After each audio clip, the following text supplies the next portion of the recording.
Birthday to you. Happy birthday to you. Happy birthday, happy birthday.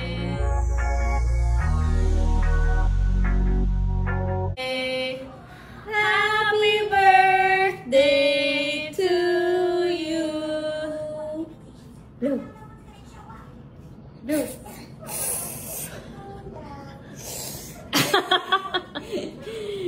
Bigger blow.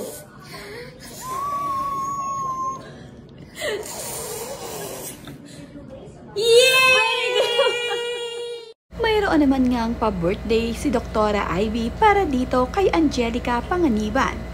Nang dumalaw nga itong si Angelica Panganiban dito sa Ivy Clinic, ay mayroon nang nakahanda na pa-birthday cake itong sina Doktora Ivy para dito kay Angelica. Masaya naman itong si Baby Bean at kinakantahan pa ang kanyang mami Angelica. Masaya ito dahil makakapag-blow nga siyang muli ng candle. Hindi naman nga agad mahipan ni Baby Bean ang candle. Kaya naman, to the rescue itong si mami Angelica para mapatay ang kandila.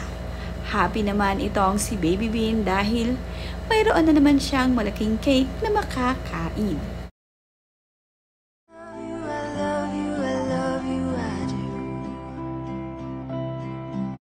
Ito ngang nakaraang birthday ni Angelica Panganiban ay mas pinili ni Angelica na simpleng celebration lamang ang maganap para sa kanya. Sama-sama nga lang sila ng kanyang pamilya at nag-swimming nga lamang ang mga ito. Nag-picnic nga sila kasama itong si Greg Homan at itong si Baby Bean. Kitang-kita naman na napakasaya ni Baby Bean at napapasayaw pa ang batang ito. Gustong-gusto rin niya ang manggang hinog. Matamis kasi kaya naman nagustuhan ni Baby Bean ang hilog na mangga. Kaya naman paulit-ulit siyang kumain. Bigla rin namang nagulat itong si Mami Angelica sa ginawa ng kanyang anak. Naglagay kasi ng lip tint itong si Baby Bean sa kanyang mga labi. Simpleng celebration nga para sa kanyang birthday. Ang labis nga yatang nag-enjoy ang kanyang anak na si Baby Bean.